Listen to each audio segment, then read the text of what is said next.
So what is Python? Python is a server-side programming language. Python is free and open source. Python works on different operating systems like Windows, Linux, Mac, etc. Python has a simple syntax, easy to understand, and it is like a plain English language. Python allows us to write fewer lines of code than some other programming languages. And Python is a general purpose, high level programming language. So high level programming language means programmer friendly language where a programmer can read and understand, for example, C or C++ or Java or C Sharp.net or Python, etc. All these programming languages are called high level programming languages.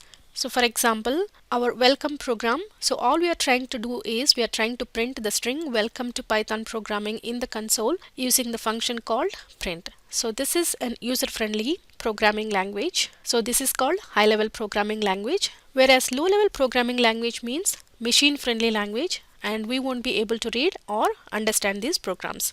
Alright, see you in the next lecture.